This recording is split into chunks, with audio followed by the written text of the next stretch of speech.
Hello, welcome back. I'm Harrison, Harry the Snack Guy, and today we have part 2 of Jeannie's Generous Junk Food Jubilee. My cousin Jeannie got me a pack of snacks, or snack pack if you will, from Galactic Snacks. Oops, that's too close to the camera. Galactic Snacks. They shipped it in this fancy little bag. Not little, it's actually a big bag. Let's get to the next couple snacks. But first, somebody in the comments rightfully pointed out, do you remember this from last week? These guys. There's two flavors. I only had one flavor. So let's right some wrongs. If you recall, I almost choked on this like taffy like candy, the other flavor I tried. So this is the blue. There was the other flavor. There was the other flavor that was like a very pale orange, and it kind of tasted a little citrusy, just like the barest whisper of citrus. And there was that little tingly mint feeling. Another commenter said that might be just citrus again. This is very, very, very pale blue. Ooh, that's got like a blue raspberry smell. I like that. That reminds me of like blue raspberry water ice at the pool when you're a kid.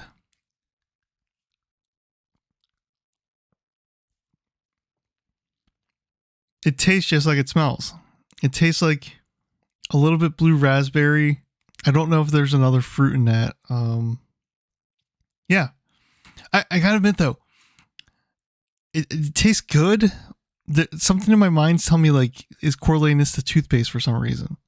Even though I really do think this is blue raspberry, it's kind of in my mind correlating to toothpaste a little bit, which obviously that's not good for candy. Detective Harrison's on the case.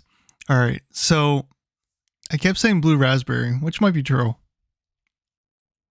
If you recall the purple bag of Skittles as tropical fruit Skittles, there is a blue flavor in there, and I think that's what that taffy flavor was. I haven't had a purple bag of Skittles in a long, long time, but as I was eating that second bite of that piece of taffy, it suddenly hit me. I was like, that's the blue Skittle from the purple bag. Let's see. This blue one was better than the pale orange one, so I'm going to give this like a 5 out of 10. I still don't like taffy overall. It's too hard to chew.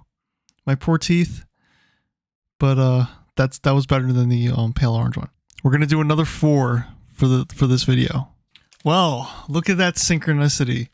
We ended with Oreos last time. We're going to start with Oreos this time. These are Oreo twists, and they're vanilla and caramel flavor. These don't have a lick of any foreign language on them. In fact, I see reference to the UK, so I'm wondering if this pack of snacks actually it literally is a world snacks and not just from Asia. Loose, crinkly plastic, I guess, just in a tube. None of that like tray stuff, like the American Oreos with the plastic trays. Man, that is intense vanilla and caramel. That's potent. Okay, for whatever reason, that was shockingly difficult to get open. I don't know. I don't know what I'm doing. Let's give her another smell test. Yeah, like super intense vanilla, super intense caramel. Now the question is, how do you eat an Oreo on camera? I'm just going to go for it. That's very interesting in the sense that it tastes way more mild than it smells. I don't typically, I can't recall if I like run into that often where the smell is a lot more potent than the taste.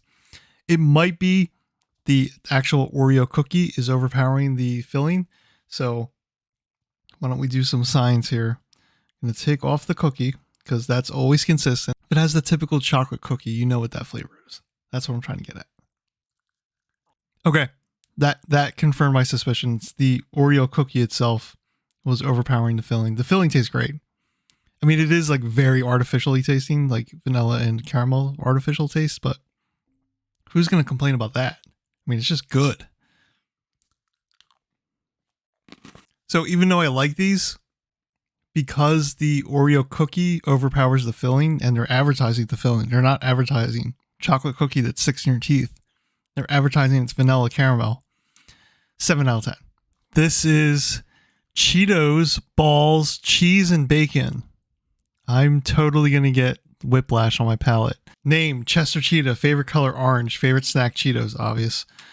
Favorite activity, surfing while eating Cheetos, playing cool music while eating Cheetos, and skateboarding while eating Cheetos. That's this text right here. Well, you look at that. I've heard about this in other countries. This has a 2 out of 5 star health rating. So I'm assuming that's pretty bad. These, I think, are coming from either Australia. No, it's definitely Australia. Made in Australia. Classic. There it is. Classic Cheetos ball shape.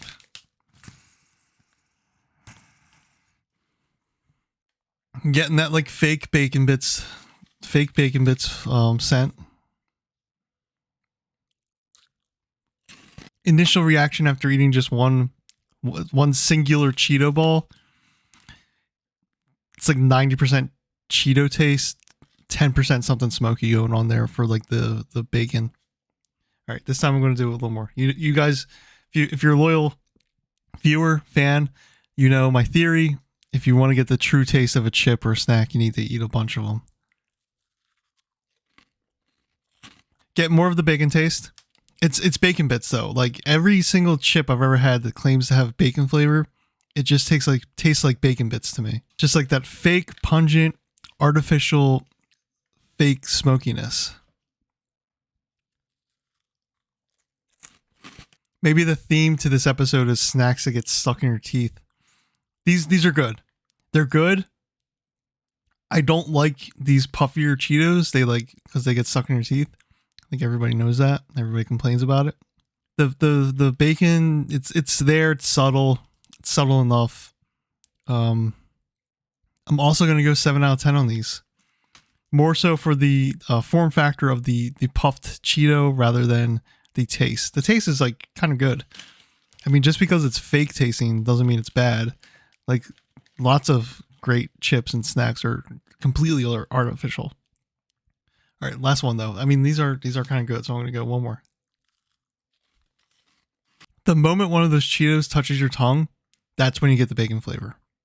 Everything else is cheese, and then you get the crunchiness of the puffed Cheeto. So, but still 7 out of 10. Kit Kat Cappuccino Hecto on Brazil. So I'm thinking this is Brazilian. Hecho? Hecho.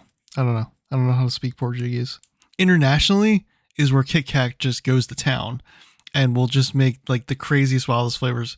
I've always heard that in Japan, Kit Kats are like one of the national snack foods, one of the national candies, and they have like a massive amount of flavors. These days, most of my Kit Kat encounters are the singular packaged fun size from Halloween. I don't typically buy the standard size 4-bar Kit Kat.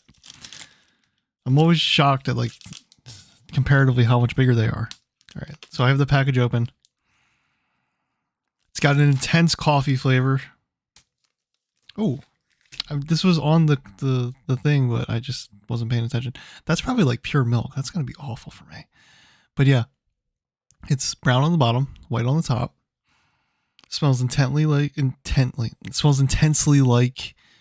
coffee. I guess cappuccino. My initial reaction is I actually don't like that. I guess the line I always tell people is I don't drink coffee, but I like coffee flavor. It starts with something very fake. And then the wafer in the Kit Kat was very stale. And then it finishes on a more classic candy coffee taste. Like an artificial coffee taste you'd find in candy. I assume it's whatever white stuff's on top is what's causing that flavor I don't like. Or, hear me out, the bottom is still regular Kit Kat chocolate and all the flavors in the top.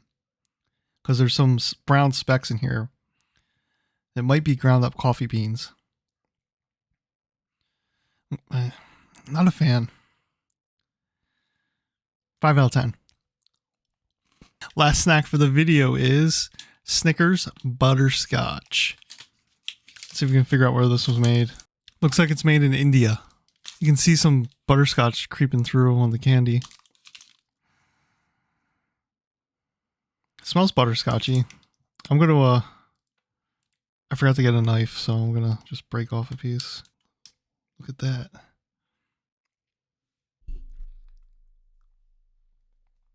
That is like really, really good. That's really good. I'm not normally a butterscotch fan, but that hits the spot. It's the chocolate, the peanut, the caramel, and then the butterscotch, all in concert with each other. Yeah, that just sings together. That's great. That's really great. That's 2 videos now where the final snack has like been the best one, ended on a high note. That's really good. I really like that. I'm just trying to find like the word. Like I'm just, man. I'm trying to find the words of like how I want to describe that. It's just good. It's just all the flavors work well together. That's really, really good. I'm a fan of that. I need one more bite to determine. Basically, I need one more bite to determine is it a 8 out of 10 or 9 out of 10. I have to. I'm not doing this candy bar any justice by ripping it, but I'm not trying to like bite into it like it's a. I don't know. I still really like that, but I did find one negative. I'm guessing it's the butterscotch has this weird note aftertaste to it. I'd noticed it a little bit on the first bite, but on the second bite, it was very pronounced. And that weird, whatever that is, that's going to keep this at an 8 out of 10. But still really good. Really, really good. Really enjoyed that. All right, everybody. Thank you so much for joining me. Do the things you're supposed to do. Like this video, comment, tell me what snacks you'd like to try, and your opinions on any of the ones I featured today. Thanks again to my cousin Jeannie. This has been the second episode of Jeannie's Generous Junk Food Jubilee. Bye.